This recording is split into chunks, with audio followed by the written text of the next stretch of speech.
para sa mga kababaihan, lalo-lalo na yung mga asawa, hindi nagkaanak, o yung magma-menopause, malapit ng mag-menopause.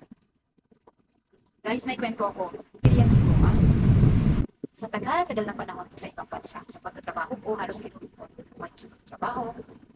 Una naman, awa ng Diyos, wala naman, hindi naman ako nagkakasakit. Bali, 4 years ako sa isang salon, sa unang employer ko. Lipat ako sa pangalawang salon.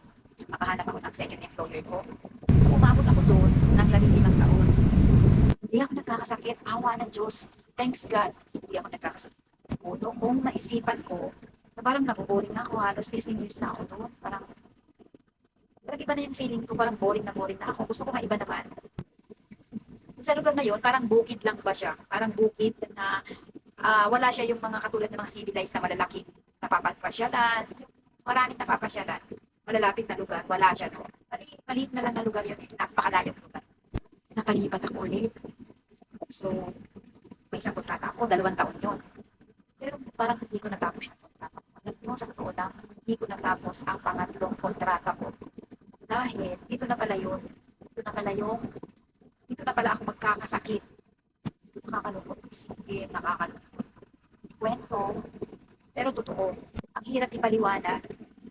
Yun nga po, sa mga kababaihan, kailangan aware ka. Alam, lagi kang magpapacheck up, ganun po pala. Eh ako, palibasa wala naman ako nararamdaman, hindi ako nagpapacheck up. Ang menstruation ko okay naman. Okay naman, wala namang sumasakit sa akin. Yun nga, dito sa last employer ko, hindi lang ang dalawang taon ko.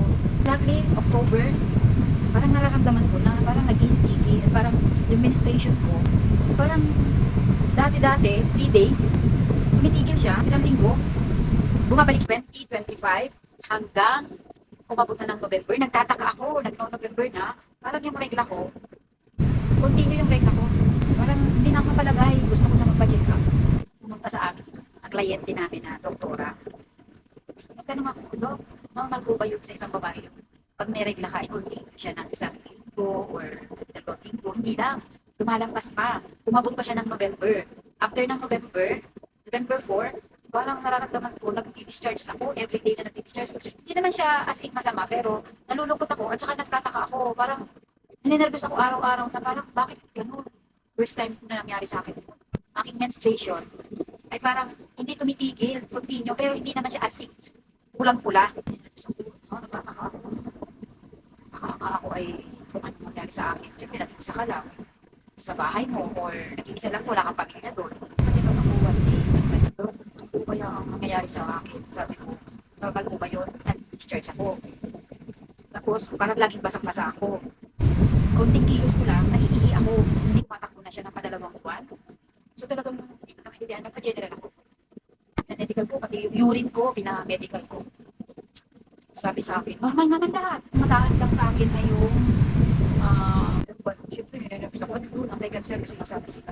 Like, bigay nila ako. Pinag-ultrasound nila ako. Pagka-ultrasound sa kanila nila ako. Pinag-smear nila ako. Pagka-smear nila, MRI. And then pagka-MRI nila, sabi nila sa akin, mamili ka. Kailangan ay tanggalin ang iyong buong matres o magpapabiopsy ka. Sabi ko, siyempre, biopsy lang muna. Natatakot ako. Baka sabi ng doktor, ay, kailangan mong magpatanggal ng matres. Hindi pa naman siya as in sinasabi na meron akong malignan. Pero, alam kong nasususpicious sila na meron ako noon. Parang nararamdaman ko ganun. Kasi nga sabi sa akin, magpatanggal ng matres. Dahil sa nakita nila, sa biopsy, may malignan. Oh, akala ko ano, ganun na lang pala tayo nakakadali ang buhay. Bakit meron ako ganun? Pero bakit ako makapaniwala? Kaya nung pag-uwi ko dito sa Pilipinas, agad ako pumunta ng hospital, dito sa private sa amin. Agad ko pinakita lahat ng mga papel ko na nanggaling dyan sa ibang bansa. Awa ng Diyos. Sabi nito, sige, tatanggalin natin. At pagkatanggal nila dito, sabi ng doktor, malalaman ko sa biopsy ay meron talaga stage 2 talaga. Huwag naman po Lord, dahil sabi ng doktor, doon pala malalaman ang gamutan kung meron kang stage. Awa ng Diyos sa copy-pray ko, nagpala ako ni Lord. Kaya huwag kayo matatakot magpatanggal. Kaya tayo mga kababaihan, huwag natin pabayaan ang ating sarili. Naging silang po ang buhay. Lagi po natin babantayan ang ating sarili. Katulad po sa case ko, hindi po ako pumayag. Pagkarating ko dito, talaga po inasikaso ko na. Pagkasabi sa akin ng doktor sa ibang bansa, na kailangan mong umuwi, kailangan mong tanggalin 'to. Cherry, 'wag mong patatagalin ng 1 buwan, 2 buwan o 3 buwan. Kaya po Panginoon, ang lakas ng pananampalataya ko kay Papa Jesus na makaka-recover ako ng mabilis. Kaya po ito nagpapagaling ako, clear na po ako. Pero ang sabi po ng doktor sa'kin, every 6 months, hindi man ako makapagpa-check-up ng 6 months, every 1 year, monitor po. Huwag niyong pababayaan ang sarili niyo,